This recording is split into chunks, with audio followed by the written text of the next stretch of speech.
Dr. Ben Schmidt participou da 12ª edição do Sorriso do Bem, um dos maiores eventos de saúde bucal e voluntariado do país. O cuidar de si, iluminação e cura na Grécia Antiga foi o tema do encontro de 2017.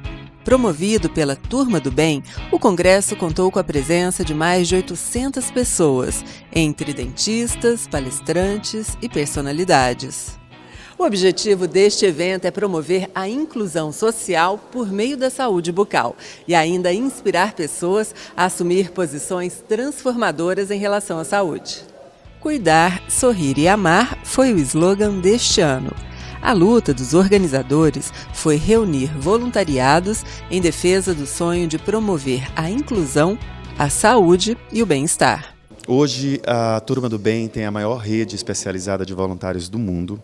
São 17 mil dentistas que atendem voluntariamente nos seus consultórios. Atende uma rede de mais de 70 mil jovens, 750 mulheres, espalhados por mais de 1.500 municípios do Brasil, 12 países da América Latina e Portugal. E como é que a gente faz para manter essa rede de tantos voluntários juntos? O Fábio Bibancos, que é o presidente da organização, ele inventou esse evento que se chama Sorriso do Bem, que uma vez por ano reúne os voluntários, principais voluntários de várias partes do mundo, onde tem o projeto atuante, para poder vir equalizar o projeto e fazer formação humanística. Um evento grande que foi muito bem organizado e eles refletem exatamente, eles são a turma do bem. E hoje a gente, para contrabalançar todas as coisas ruins que acontecem na nossa sociedade, alguém precisa fazer alguma coisa do bem mesmo, né? Criar e não só destruir. Então fiquei muito confortável e muito feliz de ter vindo. O trabalho que o Dr. Benny faz tem tudo a ver com a proposta deste ano do evento, né? Ele é um médico que tem uma visão muito humanista, que combina muito com essa ideia do tratamento da Grécia Antiga, e ele ao mesmo tempo também é um apaixonado por mitologia e pela Grécia Antiga, né? O objetivo é entrar no clima da Turma do Bem e fazer uma palestra homenageando o ser humano, que a gente tem que seguir o nosso destino, que o nosso destino não é só ter filhos, cada um tem um destino, elogiando o ser humano e dizendo que se Deus criou o mundo, para ele ser um paraíso só depende de nós. Acho que eu consegui entrar no clima e estou muito feliz de ter tido essa experiência. Qualidade de vida e o mito do fênix de renascer das cinzas foi o tema da palestra realizada pelo Dr. Ben Schmidt. Após a palestra, foi realizada uma sessão de autógrafos do livro O Médico.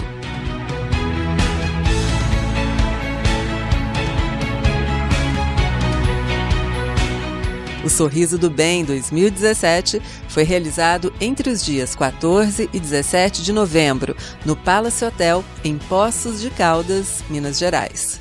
A escolha desse lugar é porque esse lugar é um lugar de cura, inspirado nos gregos, esse lugar foi inspirado em Hipócrates, e a gente tem essa relação então com a doença e com a cura num lugar como esse e desta maneira, muito legal. Você assiste agora a palestra na íntegra. A palestra de hoje chama-se Qualidade de Vida e o Mito da Fênix. Ele é médico e cientista, diretor e fundador do Laboratório de Patologia Neuromuscular da Escola Paulista de Medicina, que chefiou o maior mapeamento de doenças musculares do mundo e que também retoma a Grécia Antiga ao abordar o mito da Fênix em sua palestra intitulada Qualidade de Vida e o Mito da Fênix de Renascer das Cinzas. Quero convidar ao palco essa pessoa extraordinária que é o Dr. Ben Schmidt.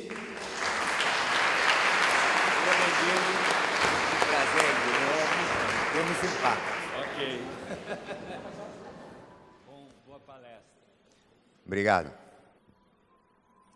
Boa tarde. Tinha um trem que viajava um pouco carregado de gente. E nesse trem tinha um senhor com a cara grudada na janela de um vagão. Só que ele tinha 3 filhos, e os filhos estavam barbarizando no vagão, jogando as coisas em cima dos outros passageiros, se comportando mal. E aí uma mulher, chegou uma hora, ela não se aguentou, e ela foi falar com o cara: escuta aqui, meu senhor, o senhor me desculpe, mas o senhor não está vendo? Seus filhos estão incomodando todo mundo. E o homem não tirava a cara grudada da janela. E a viagem continuou, os meninos cada vez piores,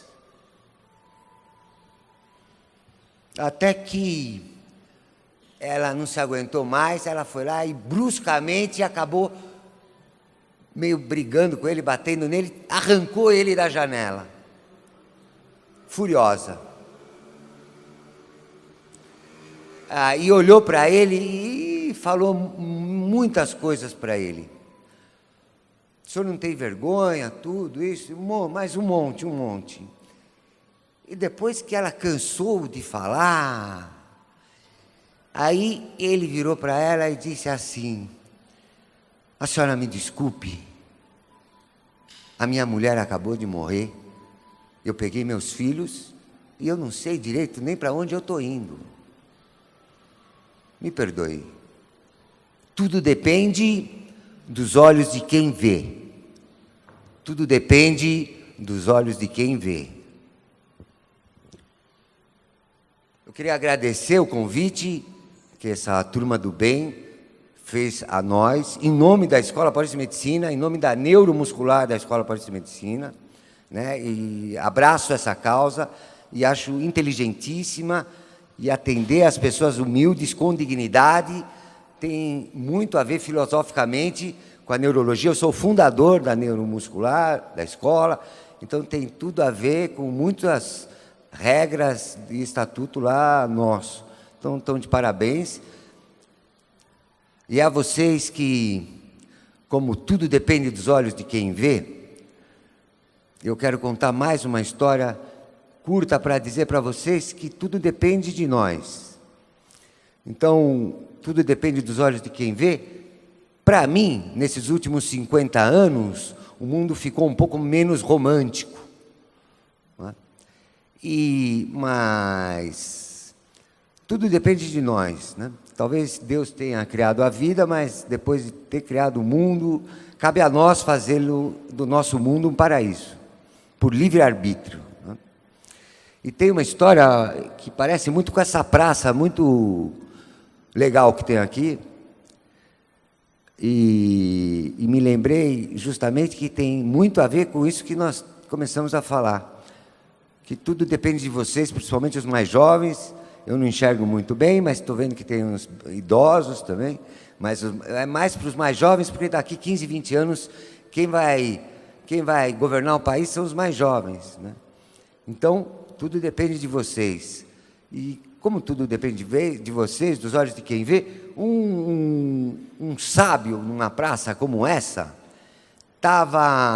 ele se gabava de descobrir todas as perguntas. E 2 meninos que não gostaram dele falaram: nós vamos pegar esse sábio de jeito. No final de semana a praça vai estar lotada, e sabe o que eu vou fazer? Eu vou pegar um passarinho na mão, um falou para o outro, e falou assim, e vou perguntar para o sábio se o passarinho está morto ou se o passarinho está vivo. Se ele falar que o passarinho está morto, eu abro a mão e o passarinho sai voando e eu pego ele.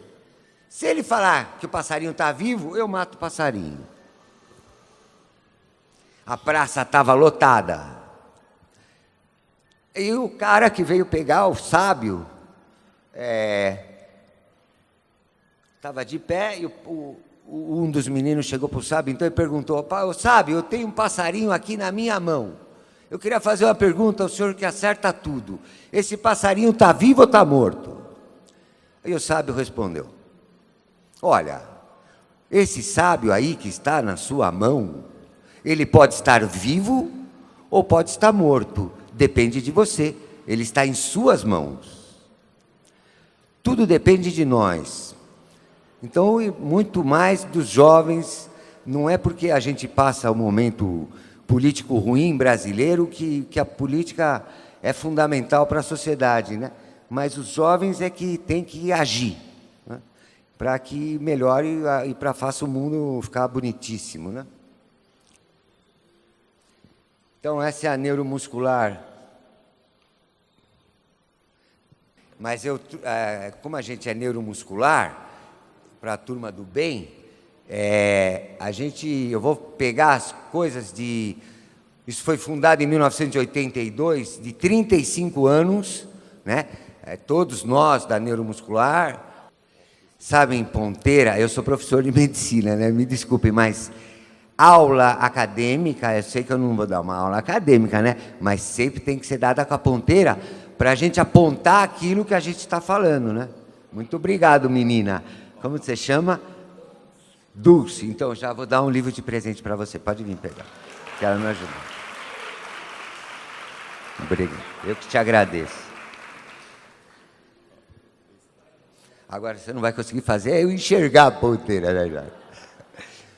Então, eu vou trazer na neuromuscular tudo o que de melhor eu aprendi nesses quase 40 anos, né? Mas de prático, né? Porque, às vezes, o cientista... Eu vou explicar o que é um cientista. Um cientista é diferente de um pesquisador. Quem faz pesquisa, até para fazer uma reportagem, ele coleta dados, né? Que é muito importante. Todo cientista é pesquisador. Mas para o pesquisador ser um cientista, ele tem que ter descoberto alguma coisa nova com os dados, certo?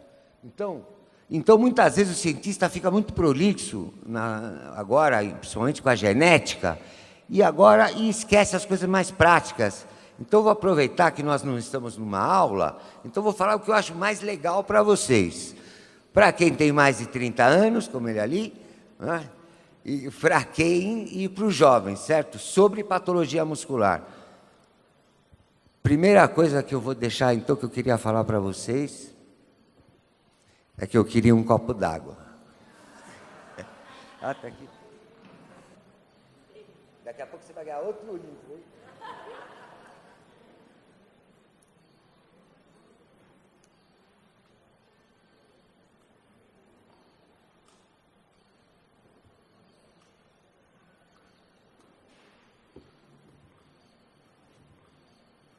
Então, para você também que já ganhou 2 livros, e para todo mundo, só tem uma coisa que a gente não pode fazer na vida. É não fazer nada. Em neuromuscular, o que for que seja a sua doença, se for ortopédica e comprometer o músculo, não importa. A única coisa que não pode fazer é não fazer nada. É ficar sentado numa cadeira e, conforme a gente falou, Deus criou o mundo para fazer ele um paraíso, depende de nós. Só de nós. Então, e ali, você, em vez de ficar sentado, você tem que ter uma atividade. A única coisa que não pode fazer é não fazer nada, porque tem uma coisa que chama atrofia por desuso. Isso é uma biópsia muscular. A gente tira, hoje em dia, em menos de 1 centímetro, né? Entre anestesiar o braço, cortar, tirar um fragmento minúsculo e costurar demora menos que 1 minuto, hoje em dia. Então, isso que a gente vê, o resultado... E o que eu quero falar com isso? Uma coisa muito importante. Isso aqui já não é uma microscopia comum, isso é uma microscopia eletrônica. Olha aqui, ó, essa linha preta aqui, essa linha preta são o que fala que os músculos são estriados da movimentação. Então, a única coisa que não pode fazer é não fazer nada. Outra coisa, músculo não estica, músculo não é chiclete, músculo não alonga. Então, tudo que vocês ouviram falar até hoje de alongamento muscular não é academicamente correto, para não falar bobagem, né? Por quê? Porque essas linhas aqui, elas não mudam, né? Quando a gente contrai para pegar o microfone, a gente encurta esse espaço aqui, mas eles não podem, eles rompem. Se a gente esticar muito esse músculo, ele acaba rompendo. Então, quando a gente faz alongamento, na verdade, a gente está relaxando o músculo. E eu fiz de propósito isso de colocar esse slide para falar em relaxar. Só que eu, sinceramente, eu não sabia o que ia acontecer. Eu fiz isso antes de vir para cá, né? Mas foi impressionante, por falar em relaxar, porque o relaxar da neuromuscular é a coisa mais importante que falta hoje nas pessoas que não param, né? Então, é justamente o relaxamento. Apesar do músculo não alongar, hoje todas as pessoas precisam de relaxamento. Então, o relaxamento, que é aquilo que falam que é o alongamento do músculo antagonista, é fundamental hoje na nossa vida. E eu cheguei aqui de mau humor, porque achei super longe, minha mulher dirigindo, o cara me falou para eu ir para um lugar, eu passei pelo hotel 3 vezes, demorei 1h30 para chegar, mas confesso que em menos de um dia, entrei na piscina e fiz escaldapé, e de passar, e a energia da cidade, o passo das pessoas caminhando pela praça, e de que eu fiquei calmo. Então, queria aproveitar e agradecer, né, a todos os caldenses, porque realmente, como médico, é muito interessante para uma pessoa hipertensa, né? Vários hipertensos devem vir para cá já, né? Porque em menos de um dia, um paulistano ficar calmo é maravilhoso, né? Essa era a atrofia, quando eu não estava conseguindo mexer nessas coisas.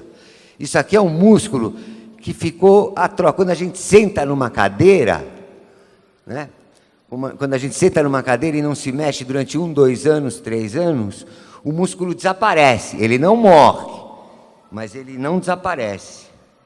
E como eu acabei de falar que o músculo não morre, para as pessoas que têm os idosos aqui presentes, eu quero dizer o seguinte: nunca é tarde para nada nessa vida.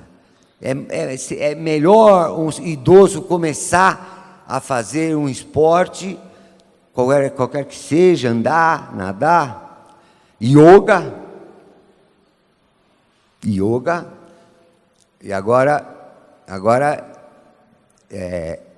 são as primeiras palavras que não é de brincadeira, é porque eu vou falar agora para vocês uma coisa séria.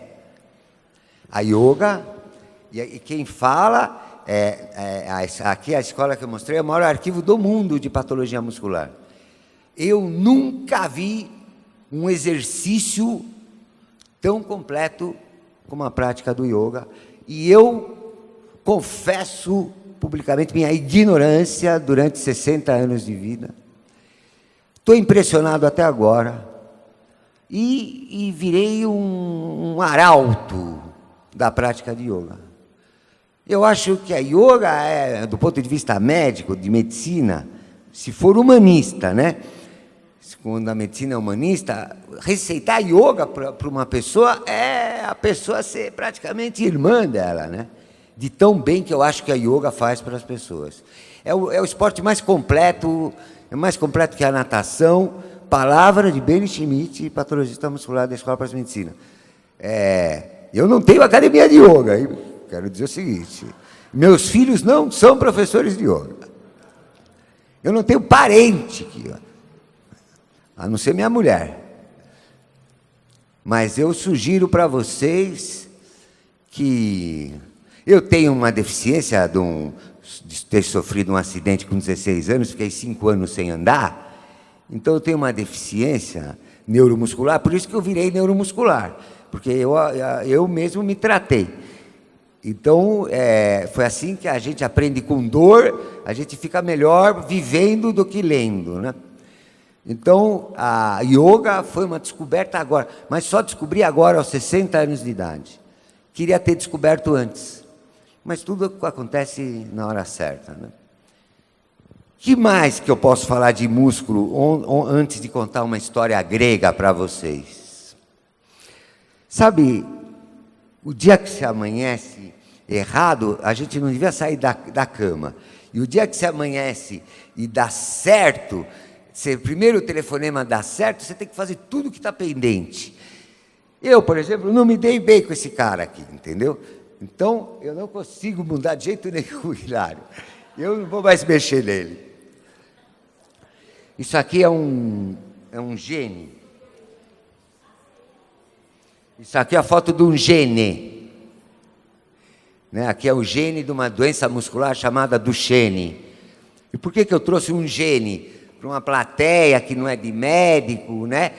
Que ninguém, se tiver um geneticista é muito. Por que falar de um gene para vocês se eu só estou falando coisa importante? Porque isso é super importante. Porque a medicina, na minha humilde opinião, ela está indo para um lado errado. Agora, os médicos que praticamente esqueceram que a maior importância da medicina é a anamnese, é a história com o paciente, é falar com o doente, esqueceram que depois tem que examinar o paciente, né? Bom, na minha época, quando ia... Como ela chama que ganhou o livro? Dulce. Você já foi no médico recentemente? E ele tirou sua roupa para examinar? Não tira mais a roupa. Pois é. Então a medicina está indo por esse caminho. Por isso que eu trouxe esse slide para falar uma coisa para vocês. Hoje o médico está querendo tratar de genes. Daqui a pouco, meus colegas vão querer tratar de átomos.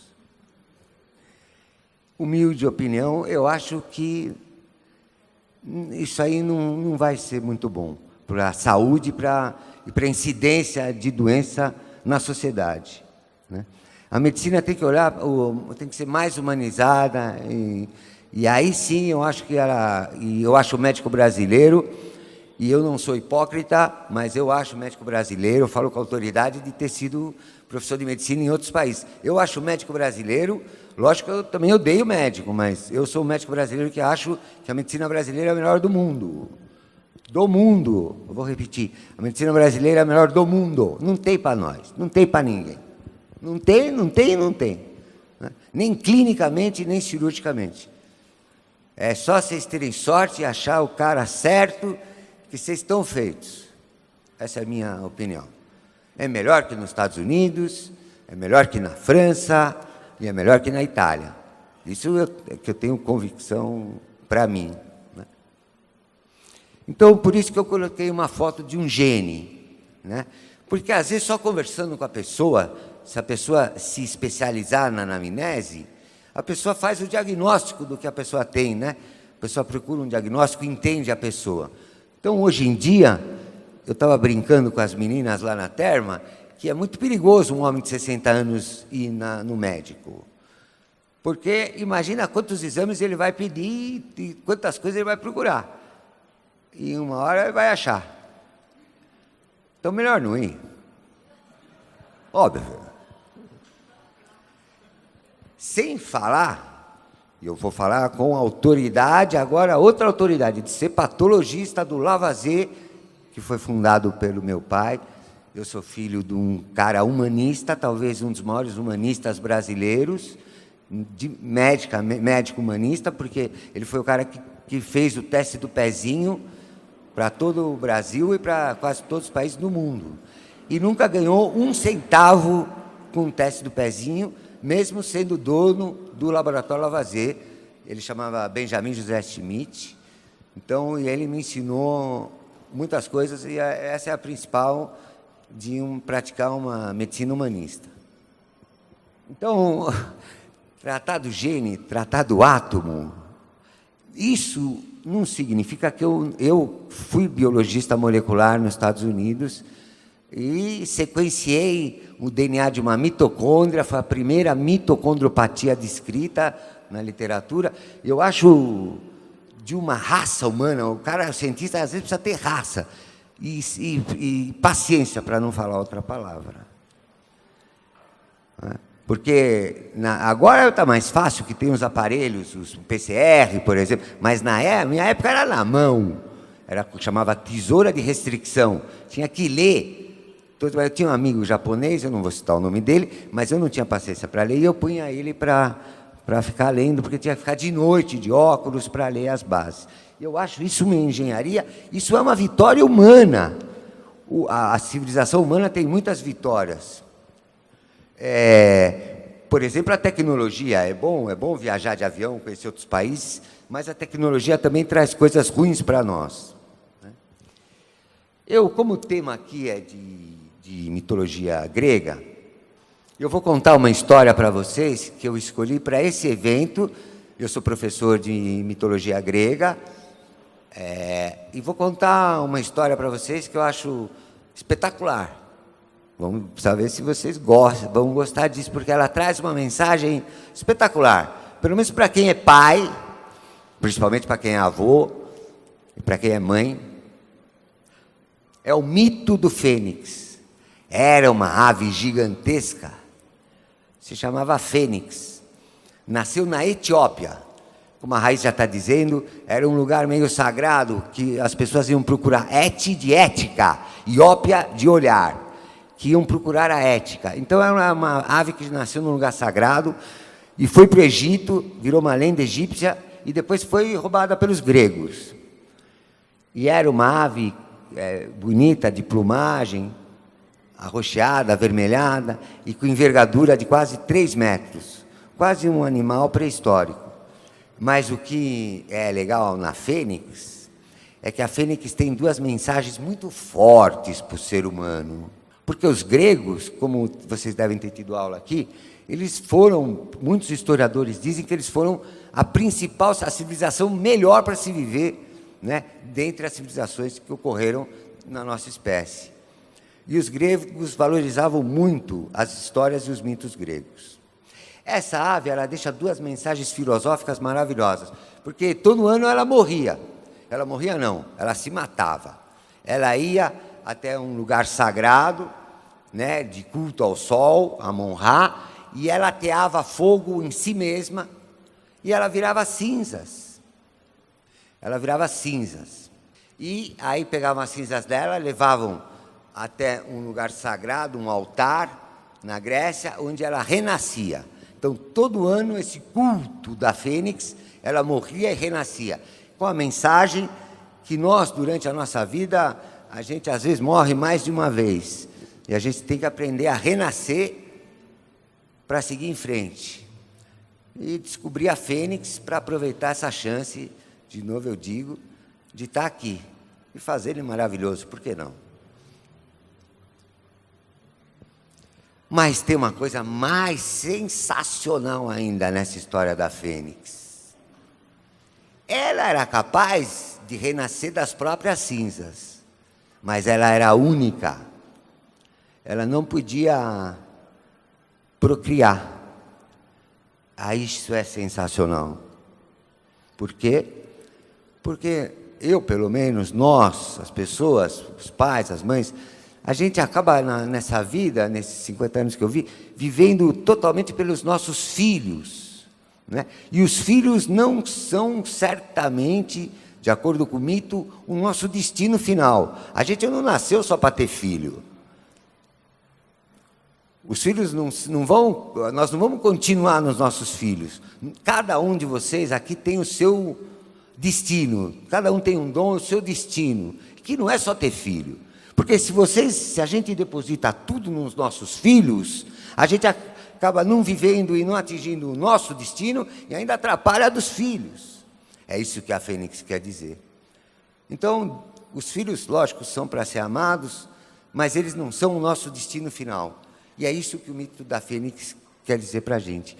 Que cada um, além de vencer os obstáculos da vida, né, que ele faça exatamente isso, né? Entenda isso, que cada um tem um destino, né? Porque hoje muita gente, repito, às vezes se dedica e acaba atrapalhando a educação dos filhos, né? Você é uma fênix já? Ainda não. Ainda não. Eu vou terminar aqui a minha palestra desejando uma coisa bacana para vocês, para dar sorte. Porque eu eu cheguei de mau humor, como eu confessei aqui. Os caras me mandando para outro lugar, os mineiros. Ah, é por ali, cruza o rio. O outro falou porque eu não tinha que ter cruzado o rio. Mas fiquei muito bem, muito bem. E E o programa é A Turma do Bem. Então eu vou contar uma última história que eu espero vai deixar todo mundo bem. E que é demais. E logicamente que não fui eu que escrevi. George Orwell. Um dia, os porquinhos, dominaram um pedaço da terra, um pedacinho de terra. E, primeira coisa que eles fizeram, já foi dar uma dica do que aconteceria, porque eles, logo de cara que eles dominaram esse pedaço de terra, eles expulsaram primeiro os outros animais, só ficaram os porquinhos. Depois eles expulsaram todos os homens daquele lugar. E depois a coisa foi evoluindo na história. Os porcos começaram a pegar manias dos homens. Começaram a jogar, começaram a fazer um monte de coisa que os homens fazem. E, por exemplo, começaram a jogar cartas, pôquer. Porco jogando pôquer na história do George Orwell. Que coisa mais linda. 2 porcos com 2 homens numa mesa de pôquer. Um jogo muito sério. Lá fora, uma janela muito grande que dava para uma vista bonita aqui, ficavam vendo, olhando o jogo. De repente, os 2 porcos e os 2 homens viram a mesma carta na mesa, um ás de ouros. E aí começa uma confusão e uma briga. Os homens querendo pegar, os porcos mordendo os homens batendo nos porcos. Lá fora, quem está lá fora e olha para dentro, a coisa estava de tal maneira que a gente não podia mais reconhecer quem era porco de quem era homem. De quem era homem, de quem era porco. Quando ele escreveu isso, ele escreveu em resposta à Revolução Russa, de Lenin, George Orwell. Sabe o que ele achou? Ele achou, quando ele escreveu isso, que a vida não valia a pena, que Deus tinha errado de ter criado o ser humano igual a todos nós. Foi com esse sentimento que ele escreveu isso. Pois é, a vida passou. Eu li esse livro umas 3, 4 vezes, e fico muito feliz de poder dizer o seguinte para vocês aqui hoje. George Orwell errou, não é verdade. Porque eu conheci tanta gente na minha vida que vale a pena, e esse é o meu desejo para vocês aqui hoje. Que cada um de vocês siga na vida da melhor possível, para ser uma pessoa que vale a pena. Porque nós valemos a pena. Muito obrigado pela presença de todos vocês. A vida é um milagre. Respire bem fundo. Sinta o cheiro do ar. Pense no seu coração. Abra as mãos bem forte. Imagine o mundo, o vento a te tocar. Curta a sua respiração, reflita sobre sua sorte. Que delícia é viver. Quase explodir de amor. Tanto se tem a conhecer. Peito cheio de ardor. Torcer pela beleza que nunca cabe à natureza, que todo dia se consagre. A vida é um milagre. Obrigado.